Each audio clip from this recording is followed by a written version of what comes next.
आजची रेसिपी चहा लवर्ससाठी.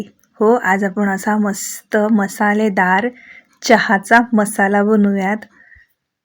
पावसाळा चालू झालाय आणि पावसाळ्यामध्ये छोट्या-मोठ्या बिमाऱ्या कुरकुरत असतात. जसं पोटाचे विकार, सर्दी, खोकला, डोकंदुखी, अंग जखडणे या सगळ्यांसाठी रामबाण इलाज म्हणजे मसाला चहा. आणि तुम्ही जर माझ्यासारखे चहा लवर्स असाल, की सकाळची सुरुवात चहाशिवाय होतच नाही. कितीही आपल्याला चहापासून होणारे नुकसान माहिती असले तरीही चहा पिल्याशिवाय काही भागत नाही. यातले जर तुम्ही असाल, तर मग ही रेसिपी तुमच्याचसाठी. चहा तर प्या, पण त्यातल्या त्यात आरोग्यदायी चहा प्या. तो कसा? तर सांगतेच. आता तुम्ही जे सर्व हे मसाले पाहताय, त्यांचे फायदे एकदा तुम्ही जाणून घ्या, म्हणजे तुम्ही हा मसाला आवर्जून घरात बनवाल. इथे लिस्ट तुम्हाला स्क्रीनवरती दिसतच आहे. तर बघा, मसाला चहा पिण्यामुळे रोगप्रतिकारक शक्ती वाढते, पचन सुधारते आणि सर्दी खोकल्यापासून आराम मिळतो. हे मी तुम्हाला ठासून सांगू शकते, कारण आपण यामध्ये आलं घातलेले आहेत, वेलची, लवंग आणि दालचिनी यासारखे आरोग्यदायी मसाले वापरलेले आहेत. आता आलं काय करते? आलं आणि लवंग हे रोगप्रतिकारक शक्ती वाढवते. आलं आणि लवंगमुळे शरीरातील ताकद वाढते, संसर्गापासून बचाव होतो. जो पावसाळ्यामध्ये आपल्याला बॅक्टेरियल इन्फेक्शन होतात, तर ते याच्यापासून बचाव होऊ शकतो. पचनक्रिया सुधारते. त्यासाठी आपण याच्यामध्ये वेलची आणि काळी मिरी वापरलेली आहेत. कारण पावसाळ्यामध्ये नेहमी आपल्याला पोटाचे विकार जाणवत असतात. वरचेवर जाणवतात.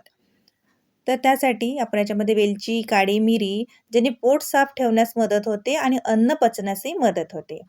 पावसाळ्यामध्ये सर्दी, खोकला खूप जास्त प्रमाणात आपल्याला होत राहतो. कारण पावसामध्ये कधी भिजल्या जातं, वातावरण बदलतं, त्यामुळे सर्दी खोकल्याचे त्रास होतो. म्हणून आपण याच्यामध्ये आलं, लवंग तसंच त्यामध्ये आपण अद्रकची पावडर घातलेली आहे. त्यामुळे घशाला व छातीला आराम मिळतो. ज्यांना कुणाला वाताचा त्रास आहे त्यांच्यासाठी तर हा मसाला उत्तम आहे. सूज, वेदना कमी होते. हे आपण तुळशीच्या मंजुऱ्या याच्यामध्ये घालत आहे. तुळशीला आयुर्वेदामध्ये अमृत मानल्या जाते. तुळशीच्या पानामध्ये अँटीबॅक्टेरियल, अँटीव्हायरल आणि रोगप्रतिकारक शक्ती वाढवणारे गुणधर्म असतात. नियमित तुळशीच्या सेवनाने सर्दी, खोकला दूर होतो, पचनक्रिया सुधारते, ताणतणाव कमी होतो आणि रक्तातील साखर व रक्तदाब नियंत्रित राहण्यास मदत होते. म्हणून या चहाच्या मसाल्यामध्ये तुम्ही तुळशीचे पानं वापरा किंवा तुळशीच्या मंजुऱ्या वापरू शकता. तुळशी आपल्या केसांपासनं तर त्वचेपर्यंत लाभदायक आहे. तुळशीच्या मंजुऱ्या किंवा पानं आवर्जून घाला. गुलाबाच्या पंखुळ्या आपण याच्यामध्ये घातलेल्या आहेत. अद्रकची पावडर घातलेली आहे 1 वाटी बघा. गुलाबाचे फूल केवळ सौंदर्याचे प्रतीक नाही, तर ते त्वचा, पचन, मानसिक आरोग्यासाठी सुद्धा अत्यंत फायदेशीर आहे. आता सर्व जिन्नस आपण छान असं भाजून घेतलं. आता थोडं-थोडं करून मिक्सरच्या छोट्या भांड्यामध्ये आपण हे दळून घेऊयात. जमेल तेवढी बारीक पावडर करण्याचा प्रयत्न करा. सुरुवातीला आपण तुळशीच्या मंजुऱ्या वापरल्यात ना, ते बारीक करून घेतलंय आणि छोट्या भांड्यामध्ये करत आहे, त्यामुळे थोडं-थोडं घालून मी हे सगळं बारीक करून घेते. आजकाल तर खूप चहाचे प्रकार आलेले आहेत. गुलाबी चहा, मसाला चहा, प्रेमाचा चहा वगैरे, वगैरे खूप, खूप, खूप काही-काही. पण सगळे चहा मिळून आज आपण एकच चहाचा मसाला बनवलाय. म्हणजे सगळे काही फ्लेवर, काही त्याचे सगळे गुणधर्म जे असतील ते आपल्याला एकाच मसाल्यामध्ये मिळाले पाहिजेत. कठीणातली कठीण रेसिपी सोप्यात सोपी कशी करून दाखवावी, त्यासाठीच तर स्वातीज रेसिपी आहे. म्हणूनच तर म्हणते, स्वातीज रेसिपीला हक्काने सबस्क्राईब करा, कारण या चॅनलवरती साध्या, सरळ आणि सोप्या रेसिपीज पाहायला मिळतील. बघा, इथे मसालासुद्धा बारीक झालेला आहे. आता हा चहाचा मसाला आपण एखाद्या स्वच्छ काचेच्या बरणीमध्ये भरून ठेवावा. 1-2 महिने खराब होत नाही. पण मी म्हणेल की हा मसाला तुम्ही एकखट्टा न बनवता, म्हणजे एकदाच खूप जास्त क्वांटिटीमध्ये न बनवता थोड्या-थोड्या प्रमाणात बनवा. म्हणजे फ्रेश बनवला की त्याचा फ्रेश फ्लेवर, त्याची चव खूप छान येते. चला आता मस्त चहा बनवूयात.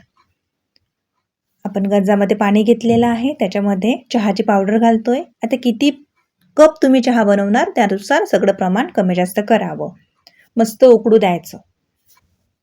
याआधी मी तुमच्यासाठी असं एक पेय शेअर केलेलं आहे, कषाय म्हणून. ज्यांना चहा सहन होत नाही, चहामुळे ॲसिडिटी होते, डॉक्टरांनी चहा बंद केला आहे असे बरेच जण आहेत, पण चहा पिल्याशिवाय काही भागत नाही. त्यातले जर तुम्ही असाल तर ती रेसिपी नक्कीच तुम्ही बघू शकता आणि ट्राय करू शकता. खूप फायदेशीर त्याचे अनगिनत असे फायदे आहेत. मी व्हिडिओ शेअर केलेला आहे, जरूर पहा. त्याची लिंक मी डिस्क्रिप्शन बॉक्समध्ये आणि आय बटनवरती सुद्धा देत आहे. आपण याच्यामध्ये गूळ घातलाय बघा, कारण गुळाचा चहा खूप ट्रेंडमध्ये चालतोय, हो ना? म्हणून गूळच घालायचा. तसंही साखरेपेक्षा गूळ कधीही चांगला. आता आपण दूध घालतोय. इथे मी दूध पावडरचं दूध बनवलंय. माझ्याकडे दूध पावडर होती म्हणून मी ते दूध पावडरचं दूध बनवलंय बघा. आणि आता हे दूध याच्यामध्ये घालून घ्यायचं आहे आपल्याला. मस्त चहाला उकळी आली. आता आपण जो चहाचा मसाला बनवलेला आहे, तो मसाला आपण याच्यामध्ये 1.5 चमचा घातलेला आहे बघा. इथे मी 3 कप चहा बनवला. त्यासाठी मी त्याच्यात 1.5 चमचा किंवा 2 चमचे ती पावडर घालावी चहाच्या मसाल्याची. आणि मस्त आता खदखदून हे आपल्याला शिजवून घ्यायचं आहे. इथे आपला भन्नाटेदार, मस्त गरमागरम वाफाळता गुलाबी चहा, गुळाचा चहा, मसाला चहा बनून तयार आहे. आता कशाला बाहेर जायचंय ठेल्यावरती चहा प्यायला? घरीच एवढा सुंदर असा चहा बनवा आणि फॅमिलीसोबत एन्जॉय करा. स्वस्तात मस्त आणि जबरदस्त असा चहाचा मसाला आहे. चहा तर अप्रतिम बनतो. फक्त एकदा हा मसाला बनवून बघा. तुम्ही याचे फॅनच व्हाल आणि वर्षभर तुमच्या किचनमध्ये हा चहाचा मसाला मात्र संपणार नाही. याची गॅरंटी माझी. बाकी कुठल्या चहाचं तर मी सांगू शकत नाही, पण हा मसाला चहा पिण्याचे खूप फायदे तुम्हाला मिळतील. यामुळे तुमची रोगप्रतिकारक शक्ती वाढेल, पचनक्रिया सुधरेल, थकवा दूर होईल. यामध्ये आलं, वेलची, लवंग यासारखे आरोग्यदायी मसाले आपण वापरलेले आहेत. अद्रकची पावडर वापरली, त्यामुळे सर्दी खोकल्यात तुम्हाला आराम मिळेल. पावसाळ्यामध्ये होणारे बॅक्टेरियल प्रॉब्लेम कमी होतील, कारण याच्यामध्ये आपण तुळशी वापरलेली आहे, ज्यामध्ये अँटीबॅक्टेरियल, अँटीव्हायरल आणि रोगप्रतिकारक शक्ती वाढवणारे गुणधर्म आहेत. सोबतच आपण याच्यामध्ये गुलाबाचे पानं वापरलेत. त्याचे आपल्याला खूप सारे फायदे होतील. त्वचा चमकदार होईल, बद्धकोष्ठता दूर होईल, शरीरातील उष्णता कमी होते. तर मग वाट कसली बघताय? पटकन किचनमध्ये जा आणि घरच्या साहित्यामध्ये बनवलेला चहाचा मसाला तयार करा आणि फक्कड असा चहा प्या.